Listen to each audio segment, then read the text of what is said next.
زندگی وہی کھڑی ہے اور اس کی سب سے بنیادی وجہ خوشاب والوں یہ ہے کہ پاکستان میں جو حکمران آتے ہیں ان کو پتا ہے کہ ہم اس مسند تک، اس طاقت تک، اس اقتدار تک عوام کی طاقت پر نہیں پہنچ رہے، ہم پہنچ رہے ہیں کہ ہم باہر جا کر بڑی طاقتوں کے سامنے منترلا کرتے ہیں، ہم ان سے بولتے ہیں کہ ہم آپ کی سب سے بہتر خدمت کریں گے، جو آپ چاہیں گے پاکستان سے کروائیں گے، چاہے وہ پاکستان کی بہتری کے لیے ہو یا نہ ہو۔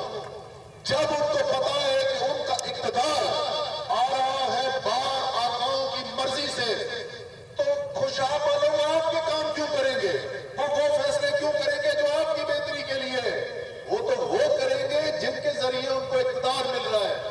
اور یہی ہے عمران خان کی اس وقت جو ساری جدوجہد ہے، یہ پوری تحریک جو چل رہی ہے، اس ساری تحریک کا بنیادی مقصد یہی ہے کہ ہم نے طاقت، اختیار ان بیرونی آقاؤں سے، ان پاکستان کے طاقت کے ٹھیکیداروں سے لے کر عوام کے ہاتھ میں دینا ہے، خوشاب کے عوام کے ہاتھ میں دینا ہے۔ اچھا جی، اب ذرا سا تھوڑا سا میں آپ کے پاس ٹائم لگاؤں گا، ٹی وی پہ لوگ گھر میں بیٹھے دیکھ رہے ہیں کہ اس وقت پچھلے 6 سے 7 مہینے میں ملک جاگ کے سمت رہا ہے۔ دیکھو خوشاب والوں، بڑی سادہ سی بات ہے، آپ کی آمدنی زیادہ ہوتی ہے، اخراجات کم ہوتے ہیں تو آپ خوشحال ہوتے ہو۔ آپ کی آمدنی کم ہوگی، اخراجات زیادہ ہوں گے، آپ کو یا تو قرضے لینے پڑیں گے یا جو ضروری کام ہے وہ پھر آپ نہیں کر سکو گے۔ کوئی بیمار پڑے گا، اس کو ہسپتال نہیں لے جا سکو گے، بچے کو اسکول میں اچھے نہیں ڈال سکو گے۔ پچھلے 6 مہینے سے ہو کیا رہا ہے؟ پاکستان، اب پورا ملک جو ہے نا وہ بھی ایسے ہی چلتا ہے۔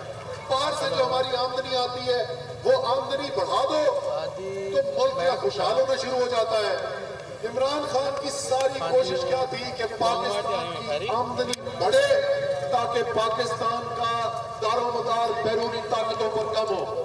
دو سب سے بڑے ذرائع ہیں پاکستان کی آمدنی سے، باہر سے جو پاکستان ڈالر کما کے لاتا ہے، ایک وہ جو ہماری برآمدات ہوتی ہیں، پاکستان میں مال پیدا کرتے ہیں، یا وہ زراعت کا ہوتا ہے، کپاس پیدا کرتے ہیں، گندم، گنا، چاول بہت بڑی ایکسپورٹ ہے، یا باہر سے ترسیلات زر آتی ہیں۔